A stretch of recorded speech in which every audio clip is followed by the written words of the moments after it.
Greetings, this is Fred Barstein, contributing editor for RPA Edge, now on wealthmanagement.com. I'm here at the Wealth Edge Conference in Hollywood, Florida on June 1st, and I'm here with my esteemed guest, Dick Darian. Hey Fred, good to be here. Who is otherwise known as the Wise Rhino on that. So, Dick, before we get started, and tell us a little bit about yourself and Wise Rhino. Most importantly, a grandfather of 5. That's where I always start, married for 38 years. But Wise Rhino Group, my partner and I, Peter Compagna, we've been around for about 4 years. We've worked with about 200 firms. People don't always know that only about a third of our clients actually go to market. We do quite a bit of valuation work, but yeah, we've worked with 75 firms on the sell side, quite a few of the buyers, and really at the center of the industry, Fred, we get everybody come to us talking about kind of what's happening with consolidation, which just leads to what's happening in the retirement business. And I know before that, had a distribution advisor for BlackRock and involved with NRP. Couldn't keep a job, Fred. Every 5 years I had to reinvent myself. So, you've been, like I have, hyper-focused on the RPA side, and the world's been converging, been covering that since 2017 on that. And, we're seeing, as much as there's a lot of activity in the RPA side, there's much more activity and more history on the RA side. Part of it is there more. Yeah. Now the RPA aggregators are very focused on wealth management. We talked to Cap Trust. Yeah.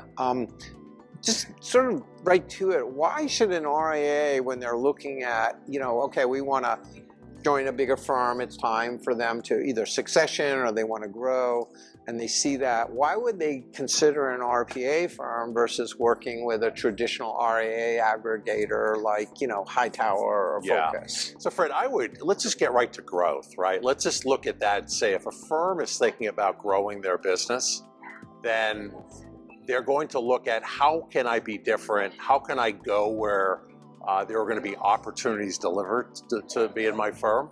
And certainly if you're a Cap Trust, a Sage, you're a hub, you've got millions of participants. Right. And those participants are in a position where they need advice. And you're essentially being given the keys by the plan sponsor.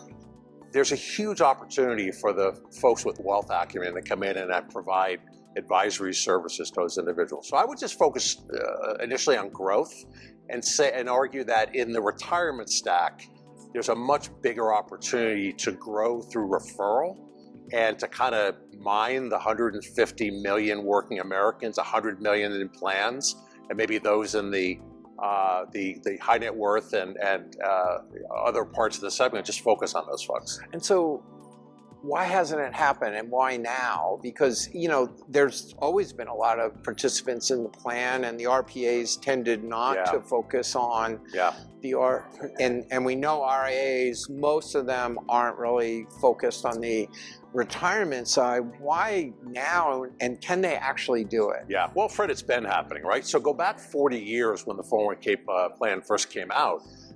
You had this need for specialists that happened in the wirehouses. They were kind of the redheaded stepchild. Those same folks who built businesses now went independent. So this whole thing's been going on for a long time. You had technology, you had account balances getting bigger. You had at the corporate side the plans themselves maturing. Design, target date, all these things went on. We're now at a point where plan sponsors and participants are both saying, how do I continue to invest better? Who's going to help me do this? So you've got that focus. You've got firms that are big enough, again, like a Cap Trust, who've got millions of participants who can now focus on those folks. And Fred, necessity is the mother of invention. The other factor is there's fee compression on the retirement advisory side. So just the box that says I've got 100 plans, I do design, fees, funds, fiduciary, that ain't what it used to be. So you kind of need to go in that direction where you focus on the participant to make money. So all those things are kind of happening at once. And lastly, you've got these large aggregating firms that are in a position to build out the operating companies to support that business. Right, they have the capital. Sure. So valuations, seems like there's different valuations for RPAs and RIAs. How do you reconcile that? Well, you know, it's interesting. Most of the firms, of the 75 sell-side firms we've represented, I'd say a majority of those firms had a wealth component. Right. Some more wealth advisory than a retirement advisory. Right. So we see that mix. So our numbers are a hybrid, really, since few of the firms we have are retirement only.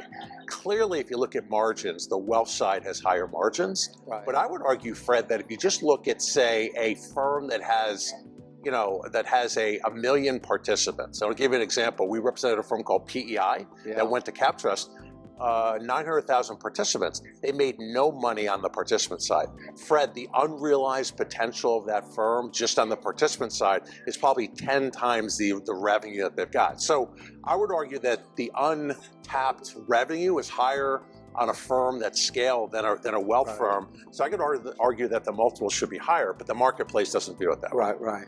And then final question, you know, if a RIA wealth manager is looking, are you seeing more interest from them and working with you to, because your group is the RPA aggregator. We are, yeah. And it started, Fred, with the firms that we've had quite a few that have been, 80, 70 wealth, 20, 30 retirement, where the wealth side really took off. The last 6 months, we've been hired by 3 pure wealth shops only who had a very small retirement component, and after talking to us, understood that they wanted to look at both the retirement aggregators and the wealth aggregators. Right. And that retirement side is the part that no one else knows. Right. And frankly, the wealth side, although it's not easy, it's got its complexities. I think it's a lot harder to understand and learn the retirement side than the wealth side. Right. Since most of our firms have both, and on the wealth side, it's usually just wealth. So the message is for an RIA, before you make a decision, you should look at both sides. Absolutely. And Fred, what's going to be happening? The retirement aggregators are now very focused on the wealth side. There's been a few of them, Sage, Cap Trust, to some extent One Digital, that have begun to build out the wealth stacks. Over the next couple of years, all of them, there'll be 15 firms competing with the creative planning, who now has a retirement side, the other focused financials that are wealth aggregators. You're going to see a lot more competition coming from that side, and it'll be interesting to see what that does to the multiples on the wealth RA side. Yep, it's all coming together. It is. Good to talk to you again, you too, Dick. Fred. And thank you for watching RPA Edge, now on wealthmanagement.com.